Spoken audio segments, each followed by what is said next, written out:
नमस्कार दोस्तों, बच्चों, भाइयों और बहनों, स्वागत है आप सबका आपके अपने चैनल मालती शर्मा पर। दोस्तों, आज मैं आपको चैत्र माह के कृष्ण पक्ष में पड़ने वाली पाप मोचनी एकादशी की कथा, विधि और व्रत के बारे में बताऊंगी।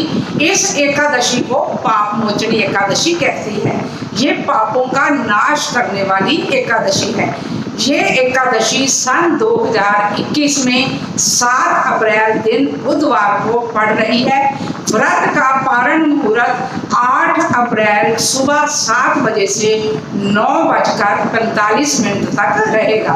इस दिन भगवान विष्णु जी का पूजन और ध्यान करना बहुत फलदायी होता है। जैसा कि इस एकादशी के नाम से ही पता चलता है कि ये एकादशी पापों का नाश करने वाली है। जो व्यक्ति इस एकादशी का व्रत करता है उसको सभी दुखों से छुटकारा मिलता है। इस व्रत के करने से ब्रह्म हत्या करने वाले, स्वर्ण चुराने वाले, मद्यपान करने वाले तथा पर स्त्री गमन करने वालों के भी पाप नष्ट हो जाते हैं और अंत में स्वर्ग लोक को जाते हैं। अब मैं आपको इसकी कथा सुनाती हूँ, पर उससे पहले जो बंधु मेरे चैनल पर नए हैं, जिन्होंने अभी तक मेरे चैनल को सब्सक्राइब नहीं करा तो कर लें, ताकि मेरे आने वाले वीडियो का नोटिफिकेशन सबसे पहले आपको मिले।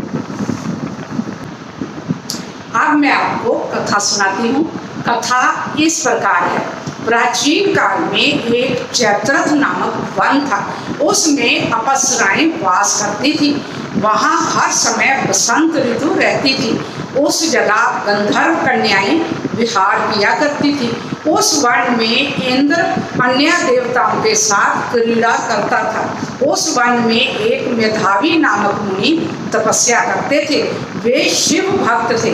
एक दिन मंजूघोषा नामक एक अप्सरा उनको मोहित करने के लिए सितार बजा बजाकर नाचने और गाने लगी। उस समय मेधावी मुनि भी युवा तथा हृष्ट पुष्ट थे। उन्होंने यज्ञोपवीत तथा दंड धारण कर रखा था। वे दूसरे कामदेव के समान शोभा पाते थे। उस मुनि को देखकर कामदेव के वश में हुई मंजूघोषा ने धीरे धीरे मधुर वाणी से वीणा पर गाना शुरू कर दिया। मेधावी मुनि मंजूघोषा के मधुर गाने पर तथा उसके सौंदर्य पर मोहित हो गई। वह अप्सरा उस मुनि को कामदेव से पीड़ित जानकर आलिंगन करने लगी। वह मुनि उसकी सौंदर्य पर मोहित होकर शिव रहस्य को भूल गए और काम के वशीभूत होकर उसके साथ रमन करने लगे। उस मुनि को काम के वशीभूत होने के कारण उस दिन रात्रि का कुछ भी ध्यान न रहा। वह बहुत समय तक रमन करते रहे। एक दिन मंजूघोषा उस मुनि से बोली, हे मुनि, अब मुझे बहुत समय हो गया है, इसलिए स्वर्ग जाने की मुझे आज्ञा दीजिए। उस अप्सरा के ऐसे वचनों को सुनकर मुनि बोले, हे सुंदरी, तू तो अभी इसी संध्या को आई है, अभी प्रातः काल तक ठहरो। मुनि के ऐसे वचनों को सुनकर अप्सरा उनके साथ रमन करने लगी और बहुत समय बिता दिया। फिर उसने मुनि से कहा, हे देव, अब आप मुझे स्वर्ग जाने की आज्ञा दीजिए। मुनि बोले, अभी तो कुछ ही समय हुआ है, अभी कुछ देर और ठहर जा। इस पर वह अप्सरा बोली, हे मुनि, आपकी रात्रि तो बहुत ज्यादा लंबी है, मुझे आपके पास आए हुए बहुत समय हो गया है। उस अप्सरा के वचनों को सुनकर मुनि को ज्ञान प्राप्त हुआ और उनको होश आई और समझ में आया कि उनसे तो बहुत बड़ा पाप हो गया है। वो महान क्रोधित हुए और उस तप का नाश करने वाली अप्सरा की तरफ देखने लगे।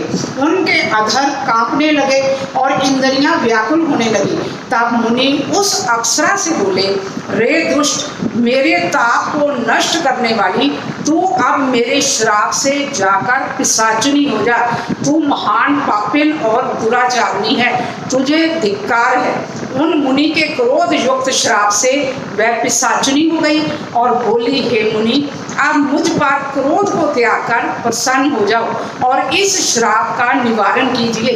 विद्वानों ने कहा है कि साधुओं की संगत अच्छा फल देने वाली होती है, इसलिए आपके साथ तो मैंने बहुत सारे वर्ष व्यतीत किए हैं, अतः अब आप मुझ पर प्रसन्न हो जाइए।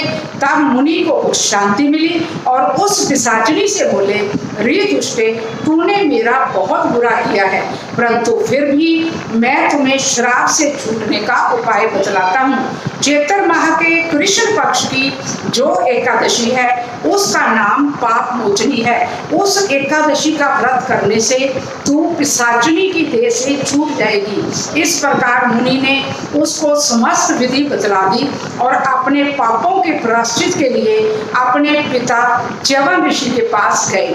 च्यवन ऋषि अपने मेधावी पुत्र को देखकर बोले, हे पुत्र, तूने ये क्या किया? तेरे समस्त ताप नष्ट हो गए हैं। मेधावी बोले, हे पिताजी, मैंने बहुत बड़ा पाप किया है, आप उस पाप से छूटने का मुझे कोई उपाय बतलाइए।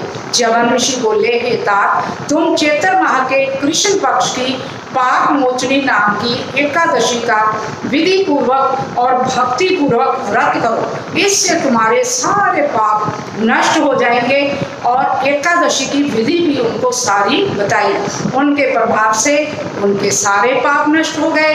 मंजू घोषा अप्सरा भी पाप मोचनी एकादशी का व्रत करने से पिशाचिनी की देह से छूट गई और सुंदर रूप धारण करके स्वर्ग को चली गई।